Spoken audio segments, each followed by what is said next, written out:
Bonjour à toutes et à toutes, je suis Muriel Fischer, formatrice Lexis 360. Bienvenue sur le webinaire thématique relatif au MARD, les modes alternatifs de résolution des différends. L'intitulé du webinaire de ce jour est le suivant: Comment gérer vos litiges à l'amiable, apaiser les conflits par le dialogue. Ce webinaire sera présenté par notre invité, le professeur Amrani Mekki, agrégé à l'Université Paris-Nanterre et directrice de l'axe justice judiciaire, amiable et numérique. Elle est également directrice scientifique du guide des modes amiables LexisNexis 2020. Pour ma part, j'interviendrai sur la partie démonstration et enfin, mon collègue formateur également, Monsieur Charles Dano, sera en charge de l'énoncier de vos questions auprès de Madame Mekki que vous poserez durant toute la session. Madame Amrani Mekki, je vous laisse la parole.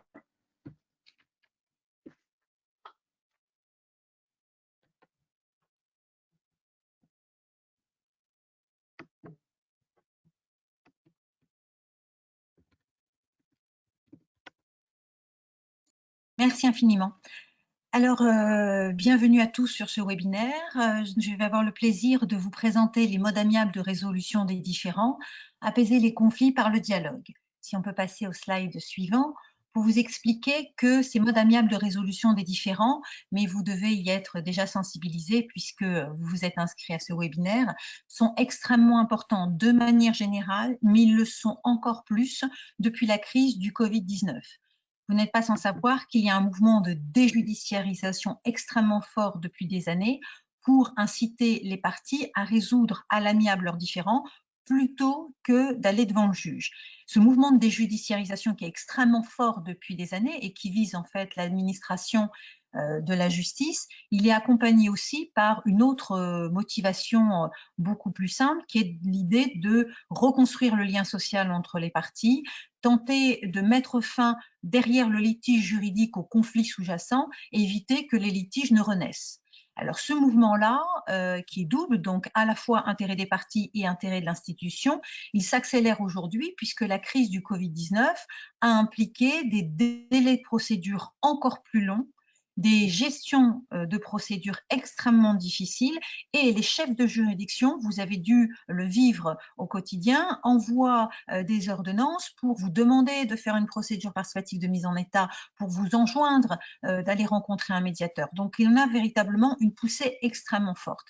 Alors, ces modes amiables, ils sont extrêmement importants et variés. Vous le voyez, il y a en réalité des modes amiables qui sont possibles avant de saisir le juge. Et il y a évidemment 3 modes amiables principaux: le processus collaboratif, la conciliation et la médiation extrajudiciaire et la procédure participative. Et lorsque l'on est après la saisine du juge, restent 2 modes amiables principaux: conciliation ou médiation et procédure participative de mise en état. Je vous propose dans cette présentation de commencer par ce qui est disponible avant de saisir le juge. Alors avant de saisir le juge, évidemment que il vous arrive de faire des négociations informelles. D'ailleurs, vous le faites la plupart du temps. Simplement, j'attire votre attention, si vous faites une négociation informelle, ça reste informel. Donc, une négociation informelle n'a aucun effet sur le délai de prescription. Une négociation informelle évidemment n'est pas prise en charge par l'aide juridique, et une négociation informelle n'est pas la négociation qui est exigée depuis le décret du 11 décembre 2019 pour justifier d'une tentative amiable avant de saisir le juge du tribunal judiciaire. Donc, ceci est extrêmement important. Alors, avant de saisir le juge, il y a plusieurs modes amiables disponibles. Le premier, c'est le processus collaboratif. Je vous dis tout de suite, n'allez pas chercher de texte, c'est un processus qui vient de la pratique et qui n'est absolument pas normé. Et donc, comme il n'est pas normé, comme les processus informels dont je viens de vous parler, eh bien, ça ne satisfait pas à l'exigence de l'article 750-1 du Code de procédure civile, c'est-à-dire les cas où il faut passer par un mode amiable avant de saisir le tribunal judiciaire, autrement dit les demandes en paiement inférieurs à 5 000 € et les conflits de voisinage. Ça n'est pas pris en compte par l'AJ et ça ne vaut pas suspension de la prescription. On n'a pas de texte dessus. L'autre particularité, c'est que le processus collaboratif, comme c'est une pratique qui fait l'objet d'un processus normé avec des étapes particulières. Et pour comprendre et maîtriser ce processus, eh bien, il faut être formé. C'est une formation spécifique avec des étapes, 5 étapes particulières, et ne peuvent donc logiquement, ou en tout cas de manière intéressante, le pratiquer que les avocats qui sont spécialement formés au processus collaboratif. On peut passer au slide suivant pour vous dire que ce processus collaboratif, simplement, avant de passer au slide, simplement pour vous dire que le processus collaboratif, si vous êtes avocat, attention, il y a une clause de désistement dans le processus collaboratif qui fait que si vous allez en processus collaboratif, vous vous empêchez d'être avocat qui représente le client par la suite. Donc, c'est pourquoi les avocats vont plutôt aller sur d'autres modes amiables. Alors, l'autre mode amiable disponible, c'est la conciliation ou la médiation extrajudiciaire. Alors, cette conciliation et cette médiation extrajudiciaire, elle est possible dans quel cas? Bien, soit parce que vous avez un contrat qui contient une clause de conciliation et de médiation préalables. Ils sont de plus en plus nombreux, ça devient des clauses de style. Et je vous rappelle l'arrêt de chambre mixte du 14 février 2003 qui a indiqué que ce préalable obligatoire était sanctionné par une fin de non-recevoir. Donc, si une clause vous oblige à passer par un mode amiable avant de saisir le juge et que vous ne le respectez pas, on vous opposera une fin de non-recevoir. J'attire votre attention, elle n'est pas régularisable, cette fin de non-recevoir, et elle peut être invoquée en tout état de cause. Donc, il faut être vigilant à la prescription, parce que si vous avez dégainé trop vite et que vous avez saisi le juge, eh bien, le risque, c'est que la fin de non-recevoir remette en cause l'effet interruptif de prescription et que vous perdiez votre droit et donc vous engagiez votre responsabilité civile professionnelle. Alors parfois, cette conciliation, cette médiation extrajudiciaire est obligatoire, c'est le cas lorsqu'il y a une clause. C'est le cas encore à l'article 750-1, lorsqu'on vous oblige à passer par un mode amiable. Je vous rappelle, demande inférieure à 5 000 € ou conflit de voisinage. Dans ce cas-là, vous pouvez passer par une conciliation ou une médiation extrajudiciaire. Alors, quelle est la différence entre conciliation et médiation dans ce cadre-là? Eh bien, le conciliateur, c'est un conciliateur de justice qui est totalement bénévole. Il est régi par le décret du 20 mars 1978. Vous pouvez avoir de l'aide juridique et cette conciliation, comme la médiation, suspendent la prescription. C'est prévu à l'article 2238. Il y a une suspension du délai de prescription lorsqu'on décide d'un accord, par un accord écrit, d'aller en conciliation ou d'aller en médiation. Et si vous ne faites pas d'accord écrit, il y a suspension du jour de la première rencontre devant le conciliateur ou première rencontre devant le médiateur. J'attire votre attention toujours sur ce délai de prescription. Si vous allez voir un conciliateur de justice sans écrit et qu'il vous fixe une date de réunion dans 4 mois, mais que votre droit est prescrit demain, eh bien, votre droit sera prescrit. Donc, il faut être extrêmement vigilant sur la computation des délais de prescription pour ce qui est de la conciliation et de la médiation. La médiation, enfin, simplement pour attirer votre attention, pour vous dire que, évidemment, ça suspend la prescription, évidemment, c'est pris en compte par l'aide juridique, mais dans le seul cas où on va ensuite demander l'homologation d'un accord, il faut pouvoir prouver que vous avez fait des diligences. Évidemment, c'est un petit peu compliqué puisque ce n'est pris en compte que si vous arrivez à obtenir un accord. Il y a toute une discussion sur laquelle je ne vais pas revenir, mais vous ferez vos recherches intelligemment sur LexisNexis et vous trouverez toutes les informations nécessaires sur la manière de désigner un médiateur, puisqu'il existe des listes de médiateurs depuis la loi J21 du 18 novembre 2016, près des cours d'appel, mais il existe également des sites internet, notamment le CNMA, le Centre national des médiateurs avocats, qui recense les médiateurs qui sont par ailleurs avocats et en qui on peut avoir confiance parce qu'ils ont été spécialement formés. Voilà pour ce qui est de la conciliation et de la médiation extrajudiciaire à grands traits. On peut passer enfin, avant la saisine du juge, préalable obligatoire, c'est ce que je vous ai expliqué, donc avant pour les litiges inférieurs à 5 000 € et les conflits de voisinage, et de manière très sporadique pour ce qu'on appelle la TMFPO, c'est-à-dire la tentative préalable de médiation familiale obligatoire, mais qui n'est obligatoire que devant 11 tribunaux judiciaires en France qui sont listés. C'est à titre expérimental jusqu'au 31 décembre 2020. Passons donc maintenant au dernier mode amiable avant la saisine du juge, qui est la procédure participative. Cette procédure participative, elle est possible, et elle était même avant possible uniquement avant de saisir le juge, ce n'est plus le cas aujourd'hui. C'est le seul mode amiable, si vous êtes avocat, c'est le seul mode amiable qui est du monopole des avocats. Il existe depuis longtemps, depuis 2010, et c'est vrai qu'il est très souvent peu utilisé. Et pourtant, c'est le mode amiable qui permet un monopole des avocats. Vous l'aurez remarqué dans les articles qui sont indiqués, Il est régi par le Code civil, c'est un contrat nommé du Code civil, comme un contrat de vente ou un contrat de bail. Et donc, les avocats, lorsqu'ils veulent faire une procédure participative, devront conclure une convention de procédure participative, remplir toutes les conditions de cette convention. Et l'intérêt de cette procédure participative, c'est qu'elle est gagnante-gagnante. Soit on obtient un accord que l'on peut ou non homologuer, soit on n'a pas un accord, mais on aura avancé dans le traitement de l'affaire et la procédure judiciaire qui s'ensuit est accélérée puisqu'elle n'aura pas de mise en état et parce qu'il n'y aura pas de préalable de conciliation. Et cette procédure participative qui est également extrêmement normée, eh bien, il y a des conditions à respecter à peine de nullité et tout se trouve dans le détail de ce que vous pouvez, enfin, dans le détail des informations sur LexisNexis et je laisse la formatrice vous présenter comment aller les rechercher.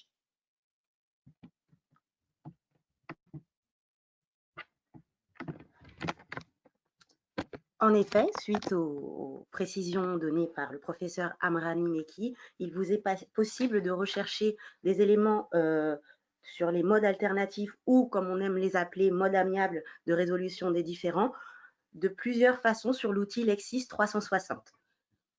Pour avoir des articles assez généraux et concrets sur le sujet, vous pourriez éventuellement lancer la recherche suivante: les modes alternatifs, entre guillemets, parce que n'oubliez pas, les guillemets vous permettent de figer une expression. L'opérateur ou, que je rappelle pour les personnes qui ont été formées ou qui découvrent en ce moment le produit, vous permet de trouver des alternatives par rapport à des expressions. Mode amiable, qui reste un synonyme, et résolution. Avec ces simples mots et en filtrant sur les contenus doctrinaux du moteur, les contenus les plus exhaustifs que sont les encyclopédies, les éléments pratiques, vous arriverez à obtenir des choses concrètes. La sélection de sources est faite, je lance la recherche, la liste de résultats se présentera à l'écran. Vous n'aurez pas à exploiter tous les résultats proposés, vous aurez besoin de fraîcheur. N'hésitez pas à passer sur les filtres de gauche et à affiner sur une période à moins d'1 an.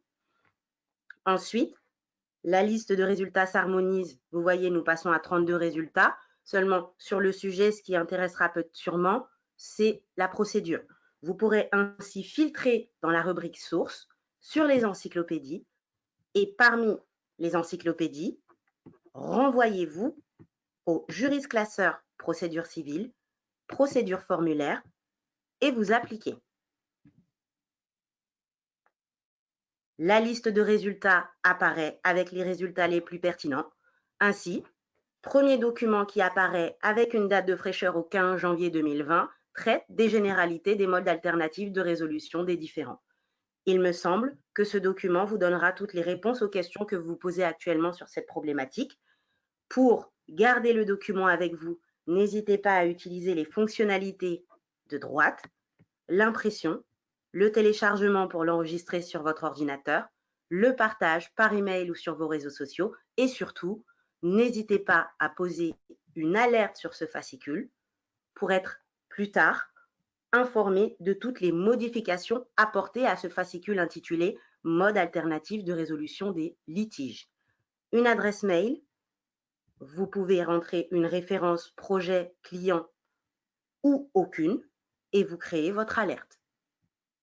Une fois que l'alerte est créée, vous la retrouverez bien sûr sur votre interface et vous pourrez la modifier à votre guise puisqu'elle se trouve dans l'onglet Actualité et veille. Alerte. Mon fascicule 1700-75 est bien là. J'aurai donc la possibilité de retrouver les alertes ici. Je les recevrai par email quoi qu'il arrive et lorsque j'aurai fini de suivre ce document, je pourrai le supprimer. Voilà. Voilà pour une recherche exhaustive sur les modes alternatifs ou les modes amiables de résolution des différends ou des litiges. Madame Amrani Mekki, je vous laisse bien évidemment la parole. Merci. Merci, merci. Continuons avec une présentation des modes amiables de résolution des différends après la saisine du juge. Ce n'est plus avant, mais c'est après la saisine du juge. Après la saisine du juge, vous avez évidemment tout à fait la possibilité de continuer à négocier à l'amiable. Mais attention, point de vigilance, si vous le faites, c'est de manière totalement informelle. Donc, il faut garder un œil sur la montre parce que les délais de procédure continuent à courir. Alors, après la saisine du juge, vous avez la possibilité de recourir à un conciliateur ou un médiateur de justice. Là, il faut faire attention à une chose, c'est que conciliation et médiation judiciaire sont réglementées par le Code de procédure civile, donc tout cela est très normé. La conciliation judiciaire, c'est devant un conciliateur judiciaire soumis au décret de 1978, bénévole, désigné par le premier président de la Cour d'appel, alors que le médiateur, lui, eh bien, c'est une personne qui peut être inscrite sur une liste, mais pas obligatoirement, et vous avez beaucoup plus de liberté pour désigner ce médiateur. Sachez que l'engorgement des juridictions a amené le législateur, dans la loi du 23 mars 2019, à modifier la loi de 95 et à permettre à tout juge, quelle que soit la juridiction, et même en référé, de vous enjoindre de rencontrer un médiateur.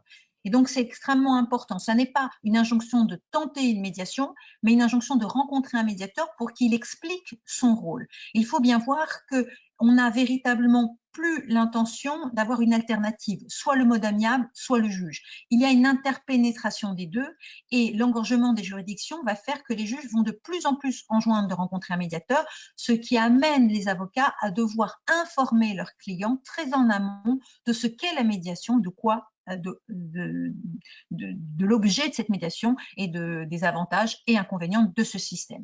Alors, 2 points de vigilance sur la conciliation et la médiation judiciaire. Il n'y a aucun texte qui prévoit un effet sur le délai de péremption. Je vous rappelle, le délai de 2 ans au bout duquel, si vous n'avez pas accompli de diligence, l'instance est périmée. Il n'y a donc pas d'effet sur le délai de péremption et il n'y a pas non plus d'effet sur les délais magendis, sauf sur la médiation judiciaire, en vertu de l'article 910-2, puisque cet article 910-2 précise bien que lorsque le juge ordonne une médiation judiciaire, cela a pour effet d'interrompre les délais magendis. Il y a donc bien une interruption des délais magendis lorsque le juge ordonne une médiation judiciaire. Vous pourriez vous poser la question, pourquoi conciliation ou médiation? On a des pratiques des juridictions très différentes l'une de l'autre. Par exemple, devant le tribunal de commerce, on désigne beaucoup plus des conciliateurs de justice qui sont en réalité des anciens juges consulaires qui se sont fait désigner comme conciliateurs de justice. Voilà pour la conciliation et la médiation judiciaire. Alors, ce qui a le vent en poupe aujourd'hui, c'est la procédure participative de mise en état. C'est ce qui est le plus important et les avocats reçoivent maintenant des ordonnances pour leur demander s'ils vont faire une convention de procédure participative de mise en état. Et la réforme du décret du 11 décembre 2019 a impliqué que dès l'audience d'orientation, on vous posera la question de savoir si vous voulez aller en procédure participative de mise en état. Les textes figurent sur le slide, je n'insiste pas. Qu'est-ce qu'il faut retenir? Il faut retenir que cette procédure participative de mise en état est possible devant toutes les juridictions, à tout moment de la procédure. Et pour vous inciter à y aller, eh bien là, les textes prévoient que la conclusion d'une convention de procédure participative interrompt l'instance. Et cette cause d'interruption de l'instance interrompt le délai de péremption. Vous allez donc être tranquille, il n'y a pas de risque de péremption de l'instance.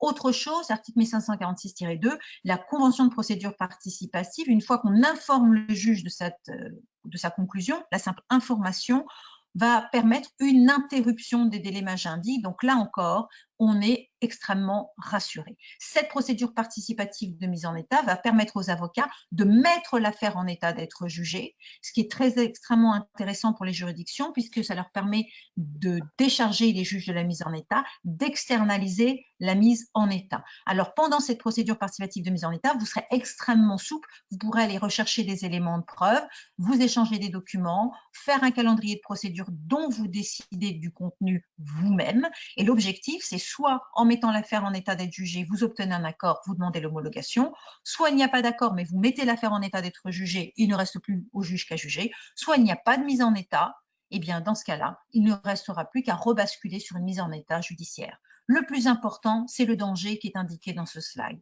Attention, soyez très vigilants. L'article, alors 1546-1, il y a un petit 5 en trop, 1546-1 alinéa 3 précise que lorsqu'on conclut une convention de procédure participative de mise en état, cela vaut renonciation à invoquer les fins de non-recevoir, les exceptions de procédure et l'article 47.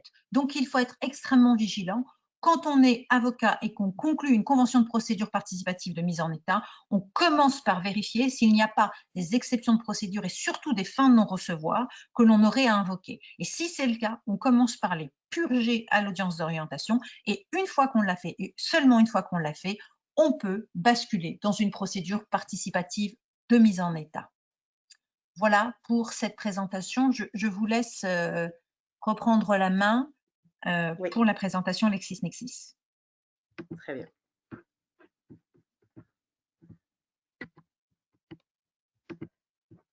Alors, pour ce qui est des recherches relatives à l'après-saisine sur ce sujet, mode alternatif de résolution des différends, on a tous pour habitude de rechercher des articles de code. La façon la plus simple de rechercher un article aujourd'hui sur Lexis 360 est de passer en page d'accueil et d'écrire le numéro de l'article que vous cherchez, simplement. Par exemple, s'il s'agit de l'article 127 du CPC, vous pouvez l'écrire immédiatement dans la barre de recherche sous ce format et vous actionnez votre recherche.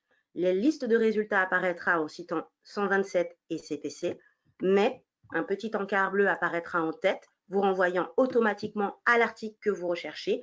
Ça pointera immédiatement sur l'article qui est issu du flux Légifrance, je précise, car tous les codes du moteur Lexis 360 sont issus du flux Légifrance. Le travail éditorial a été conséquent dans les codes en ligne puisque nous avons pour la plupart les comparateurs de versions. Vous les trouverez tout le temps sur la droite.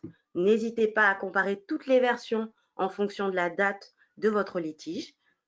La fenêtre de comparaison de versions apparaîtra. Vous avez 5 versions antérieures à la plus récente qui date du janvier 2020. Si vous voulez comparer avec le 1er avril 2015, par exemple, vous pourrez cliquer sur le lien hypertexte. Vous aurez un comparateur couleur en légende vert pour les ajouts et rouge pour les suppressions. Voilà, ce qui vous permet d'avoir tout de suite en évidence les modifications apportées dans l'article.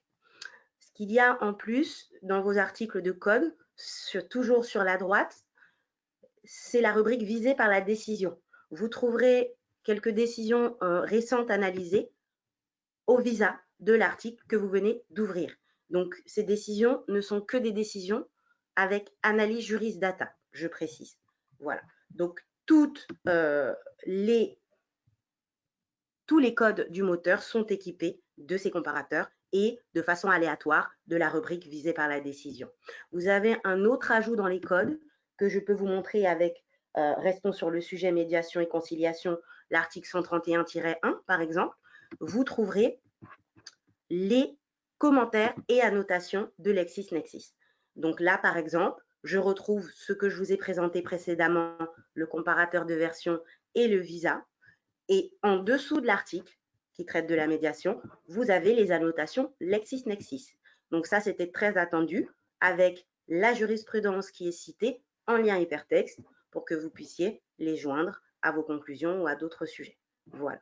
Donc ça, c'est le gros travail éditorial qui est apporté au niveau des codes en ligne. Donc n'hésitez pas à les rechercher rapidement et efficacement de cette manière. Autre type de recherche que vous pourriez être amené à lancer, toujours sur le sujet, en l'occurrence les clauses de conciliation préalable, pour toutes les personnes qui auraient à trouver des formules de clauses de conciliation préalable, vous aurez la possibilité de faire ceci. Et inutile de chercher sur tous les contenus, vous allez dans le périmètre et vous sélectionnez formule et modèle. En appliquant, vous lancez la recherche. La liste de résultats apparaîtra en vous proposant les formules et les modèles. Alors, il y a dû avoir un petit bug, excusez-moi, hop, j'applique. Et à ce moment-là, vous aurez la possibilité de trouver un fascicule de formules qui vous renverra vers les formules sur ce sujet. Il peut y avoir, je le rappelle, plusieurs formules dans un fascicule. Les formules, pour ceux qui sont un peu novices sur le produit 360 sont des modèles commentés. Donc, vous les trouverez. Vous avez parfois un sommaire analytique vous renvoyant vers les diverses formules. Et si vous aviez demandé la clause de conciliation, c'est la formule numéro 2 avec des conditions d'utilisation et les fondements en précision. Et en dessous, le petit modèle à trous. Voilà. Pour tous ceux qui auraient besoin de garder cette formule et la modifier, vous n'avez qu'à télécharger dans vos fonctionnalités de droite. Le document va apparaître ici dans la fenêtre. Ne gardez pas le document complet si vous n'avez pas besoin de toutes les formules. Vous pourrez sélectionner section du document et dans les sections, vous prendrez la formule de votre choix. Une fois que c'est fait, vous aurez juste à cliquer sur le mot télécharger en rouge. Le document est en train d'être récupéré. Vous cliquez sur le lien. Votre document Word apparaît, puisque tous les documents peuvent être modifiés par vos soins. Il apparaît et vous aurez juste à activer les modifications pour travailler immédiatement dessus. Voilà comment se passe l'utilisation de nos documents en ligne. Vous voyez, si j'ai besoin de travailler rapidement sur cette clause, j'enlève tous les petits commentaires qui sont en trop et puis je me retrouve tout de suite avec la clause et je remplace tous les pointillés par mes éléments. Voilà. N'hésitez pas surtout, pour éviter de tout perdre, de l'enregistrer. Donc, dans Fichier, vous cliquez sur Enregistrer sous et vous enregistrez en nommant votre document. Voilà. Donc, ça, c'est un type de recherche à effectuer lorsque vous cherchez des formules ou des modèles. Dernière illustration de recherche sur le sujet en ce qui concerne la procédure participative de mise en état.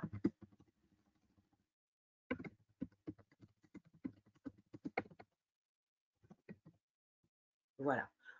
Encore une fois, je vous ai parlé des guillemets, n'hésitez pas à figer les guillemets, à utiliser les guillemets pour figer des expressions, parce que le but n'est pas d'avoir le mot procédure sans le mot participative, et ce n'est pas d'avoir le mot mise sans le mot état. Bien sûr, si vous avez une recherche à lancer sur ce sujet, ce que vous voyez sur mon écran, vous pouvez faire ceci, et au lieu de partir sur tous les documents, encore une fois, commencez par nos documents encyclopédiques, et vous lancez votre recherche. La liste de résultats va prendre en compte tous vos éléments de demande. Et puis là, vous allez pouvoir affiner. Toujours en date, partez sur des périodes récentes à moins d'1 an. Ce sera plus intéressant pour vous. Moins d'1 an ou parfois même moins de 5 ans. Rien ne vous empêche de faire ceci. Et on va aller chercher nos juristes classeurs.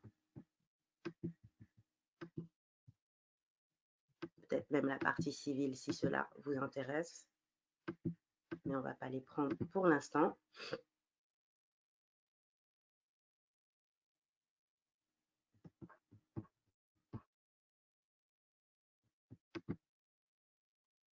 Dans cette partie, on traite largement, date de fraîcheur du 16 avril 2020, on traite assez aisément de la partie médiation et du coup, vous pourrez chercher dans la rubrique recherche dans le document, hop,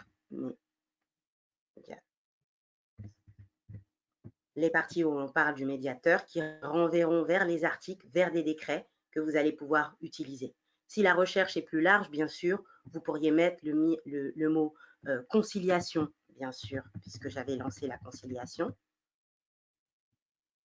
Voilà, on vous donne 8 occurrences du mot conciliation dans ce fascicule. Vous pourrez rester sur les parties qui traitent de la conciliation et de la mise en état et vous pourrez enrichir votre recherche de ces trouvailles. Voilà. Voilà comment lancer une recherche efficace sur le produit. Pensez bien aux guillemets et aux filtres, ce qui vous permettra d'aller bien en avant sur les documents que vous souhaitez. Voilà pour la partie présentation. Passons maintenant à la rubrique questions avec Monsieur Chardano qui va relayer vos questions. Merci à tous.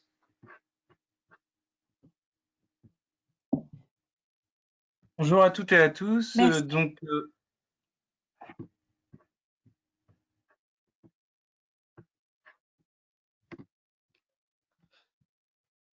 Alors, n'hésitez pas effectivement à poser vos questions en intervenant par le biais de la chatbox qui est mise à votre disposition. A priori, pour l'instant, nous avons effectivement une question concernant une demande de précision sur la procédure participative. Je vous communique la question tout de suite.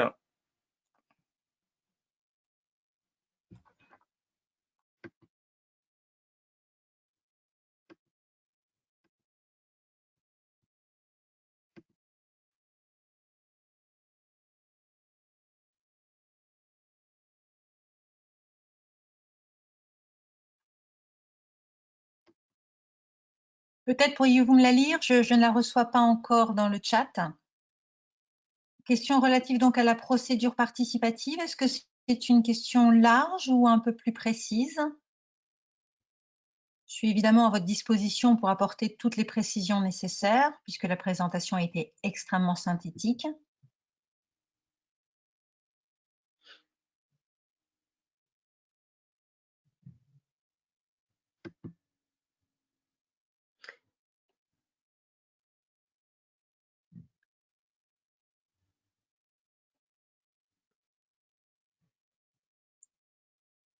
Eh bien, Charles, je ne vous entends pas. Est-ce que vous pourriez me poser la question ou me la transmettre par le chat? Je ne la reçois pas par le Alors, chat pour l'instant. Soraya, est-ce que vous m'entendez? Oui, oui. Parfait. Donc effectivement, la question sur la nature des procédures participatives a été posée en début de présentation par Oui. Madame Maître Chaumer. Euh, et effectivement, a priori, je pense que vous y avez répondu lors de la deuxième partie. Par contre, nous avons une question également sur le coût des modes alternatifs. Le coût des modes amiables. Très bonne question. Alors, quand on parle des coûts des modes amiables, il y a plusieurs manières d'entendre la question pour les coûts des modes amiables. Sachez que pour le justiciable, le mode amiable, si c'est devant un conciliateur, c'est gratuit. Si c'est un médiateur, eh bien, le médiateur a des tarifs. Vous avez des médiations qui sont forfaitaires, qui peuvent être à 1 500 €, toutes taxes comprises. Et il y a des médiations qui peuvent aller à des dizaines de milliers d'euros. En tout cas, pour ce qui est des parties, je précise que les modes amiables peuvent être pris en charge par l'aide juridique. Dans certains cas, il faut que ce soit prévu par la loi et le décret de 91. Et je précise également que ces modes amiables, en réalité, côté avocat, je ne sais pas si c'est la question de la facturation ou seulement du coût qui est posée, mais ce qu'il faut savoir, c'est que pour l'avocat, ça peut être très intéressant de facturer des modes amiables, l'accompagnement en mode amiable, parce qu'il y a une vraie expertise de l'avocat. Les modes amiables ne veut pas dire qu'on est complètement en dehors du droit. Et donc, la facturation est souvent plus intéressante qu'une facturation au contentieux, au forfait. Est-ce qu'il y a plus de précision sur la question ou est-ce que c'est le coût de manière très large? La question n'a pas été précisée. Si la personne souhaite effectivement préciser les éléments. Alors, peut-être en attendant ces précisions, nous avons une autre question.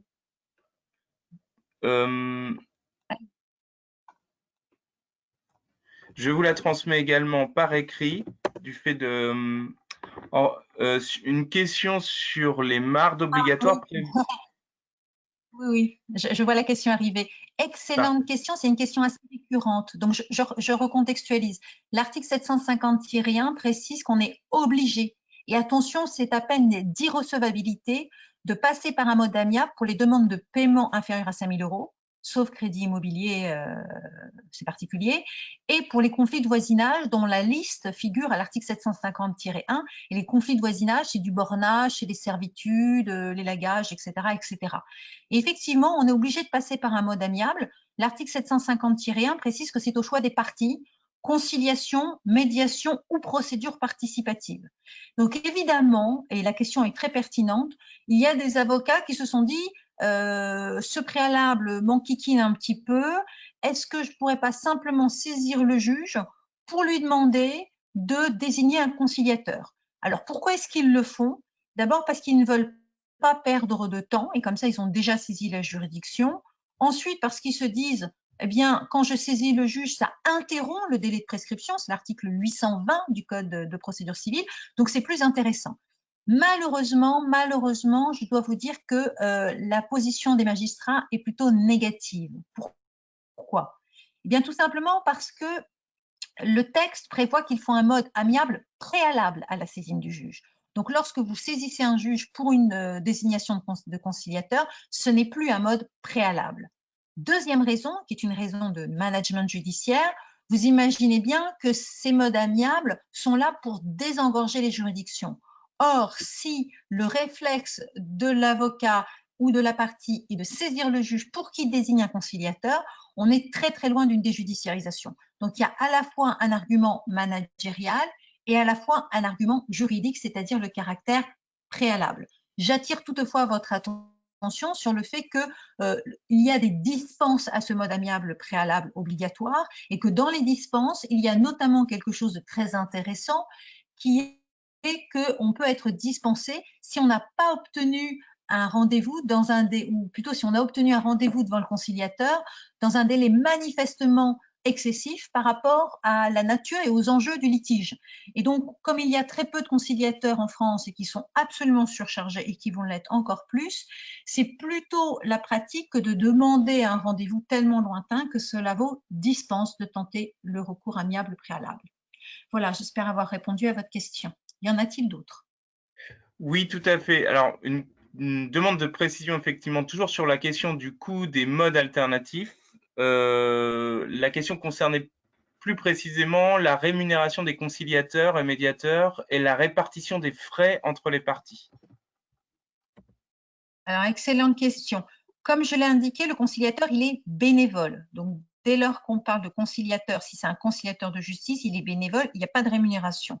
Pour ce qui est du médiateur, alors le médiateur, précision, ça peut être pris en compte par l'AJ, ça peut également, si vous êtes dans un contentieux familial, la médiation familiale est prise en charge par la CAF, la Caisse aux allocations familiales, selon votre quotient familial. Et donc, si c'est un médiateur familial, la partie aura à payer entre 2 et 131 € selon ce quotient familial. Mais attention, dans ce cas-là, la CAF ne le prend en compte que si vous choisissez comme médiateur un médiateur familial qui a fait le diplôme d'État de médiateur familial, qui est un diplôme un peu particulier, c'est 600 heures de cours, ça se fait sur 2 ans, c'est assez lourd. Sinon, lorsqu'on fait une médiation, eh bien, le médiateur, il est pris en charge par l'aide juridique, je vous l'ai dit. Dans ce cas-là, celui qui est à l'AJ ne pourra pas prendre en charge plus de la moitié de la rémunération du médiateur, et de mémoire, la prise en charge est de entre 200 et 250 € par partie, 526 € je crois pour les deux. Pour le reste, pour ce qui est du coût de la médiation elle-même, soit vous êtes dans une médiation conventionnelle, et dans ce cas-là, vous décidez conventionnellement qui va payer. Bon, généralement, il vaut mieux que ce soit les deux parties pour qu'il ne se crée pas un lien de dépendance avec le médiateur. Soit c'est une médiation judiciaire et c'est le juge qui va le fixer. La plupart du temps, c'est par part virile. Voilà. D'autres questions? Oui, tout à fait. Alors, une autre question concernant la dispense. Faut-il un écrit du conciliateur et sous quelle forme? Alors, pour ce qui est des dispenses, d'abord, je n'ai pas précisé tous les cas de dispense, il y en a 4. Il y a soit parce que vous demandez l'homologation d'un accord, c'est évident, soit parce que vous êtes déjà passé par un mode amiable obligatoire, notamment en ce qui concerne les commissions pour les adultes handicapés. Attention, le mode amiable obligatoire, c'est uniquement le tribunal judiciaire, hein, ce n'est pas les autres tribunaux. Le troisième cas, c'est lorsque vous avez un motif légitime. Le motif légitime, il est détaillé dans l'article 750-1 parce que le Conseil constitutionnel a demandé de préciser ce qu'est un motif légitime. Et donc, soit c'est parce qu'il y a une urgence manifeste, vous n'avez pas le temps, soit parce que vous êtes dans l'impossibilité de procéder au mode amiable ou que vous avez besoin que ce ne soit pas contradictoire, soit enfin parce que le conciliateur n'est pas disponible dans un délai, ou plutôt il est dans un délai manifestement excessif. Alors, comment le prouver? C'est une excellente question. Eh bien, lorsque vous allez voir un médiateur, il vous donne une date de rendez-vous. Et là, vous avez donc cette preuve de la date de rendez-vous qui est trop éloignée. Ou alors, vous allez voir un conciliateur et vous faites acter qu'il n'y a pas de conciliateur de justice disponible. Bientôt, mais je crois que ce n'est pas encore en place, il y aura un site www.conciliateur.fr pour pouvoir prendre les rendez-vous et là, vous aurez la preuve que vous l'avez tenté. De manière générale, les avocats sont assez stressés pour savoir qu'est-ce qui est suffisant pour considérer qu'on a bien tenté un mode amiable. Et il se trouve que la question a été posée à la direction des affaires civiles et du Sceau dans la foire aux questions sur le décret 2019 et la DSCS a répondu que ce serait de l'appréciation souveraine des juges du fond. Donc on ne sait pas encore, faute de jurisprudence, exactement ce qui sera considéré comme suffisant pour avoir tenté un mode amiable avant de saisir le juge. Soit vous allez en médiation, mais si l'autre refuse de désigner un médiateur, vous ne pouvez pas le forcer. Donc, si vous l'avez invité à désigner un médiateur et qu'il ne le veut pas, qui ne répond pas ou qui ne propose pas un autre mode amiable, vous aurez satisfait votre tentative. Soit vous voulez faire une procédure participative, vous communiquez avec l'avocat adverse pour signer une convention, mais s'il ne veut pas signer une convention, il y a la liberté contractuelle, donc vous l'aurez quand même tenté et vous en avez la preuve. Soit vous allez voir un conciliateur de justice et comme je viens de vous le dire, s'il n'est pas disponible ou si la date est trop lointaine, eh bien on pourra, ou s'il y a une date mais que l'autre ne se déplace pas à la réunion de conciliation, vous aurez bien tenté un mode amiable préalable. Voilà pour la question. Y en a-t-il d'autres? Oui, tout à fait. Alors, une question sur l'entrée en vigueur justement de cette disposition concernant le règlement amiable préalable avant toute saisine. Qu'en est-il des procédures avant le 1er janvier 2020? A-t-on l'obligation de saisir un conciliateur ou faut-il tenter une médiation pour poursuivre la procédure? Non. Alors, soyons clairs pour ce qui est du recours amiable préalable obligatoire. L'article 750-1 n'est entré en vigueur que le 1er janvier 2020. Il ne s'applique que pour les demandes en justice faites après le 1er janvier 2020. Donc, si vous avez fait une demande de paiement inférieure à 5 000 € ou une demande en matière de conflit de voisinage après le 1er janvier 2020, vous étiez obligé de tenter un mode amiable préalable. Si votre demande en justice a été faite avant le 1er janvier 2020, il n'y avait pas de mode amiable préalable et donc vous n'êtes soumis à aucune sanction. En revanche, je vous ai dit qu'on a généralisé l'injonction de rencontrer un médiateur. Cette généralisation, elle s'applique aux procédures en cours et donc même aux procédures intentées avant le 1er janvier 2020. D'autres questions? Alors, effectivement, toujours une question sur cette obligation au visa de 750-1 du CPC. Y a-t-il une AJ ou seulement pour la médiation judiciaire? Alors, je suis navrée, je vous ai mal entendu. J'ai compris que c'était encore une question sur 750-1. Exactement. Et la question qui est explicitée de la manière suivante, y a-t-il une AJ ou Oui. seulement pour la médiation judiciaire? Alors, l'aide juridique, elle est envisagée dans la loi de 91 à l'article 10 pour les cas où vous avez fait une transaction ou une procédure participative. Et dans le décret de 91, on précise qu'il y a une AJ possible également lorsque vous avez tenté une médiation préalable. Mais dans ce cas-là, l'AJ ne sera possible que si vous agissez pour demander l'homologation de l'accord. Donc, ces dispositions-là, elles figurent dans la loi de 91, article 10, et je vous invite à aller regarder tout particulièrement l'article 118-1 de mémoire du décret du 19 décembre 91. Donc, il y a une prise en charge pour les modes amiables avant la saisine du juge parce que le gouvernement comprend bien qu'il y a parfois plus d'intérêt à prendre en charge à l'AJ des modes amiables préalables à la saisine du juge pour éviter un contentieux qui serait beaucoup plus coûteux, même pour le budget de l'AJ. D'autres questions? Eh bien, je pense que effectivement, nous en avons terminé avec les questions. Il n'y a plus de questions. Il nous reste donc à vous remercier, professeur, pour cette intervention et à remercier tous les participants d'avoir assisté à cette présentation sur les MARD. Je rappelle juste que la vidéo de votre présentation sera disponible sur la chaîne YouTube de LexisNexis normalement dans les heures ou jours qui viennent.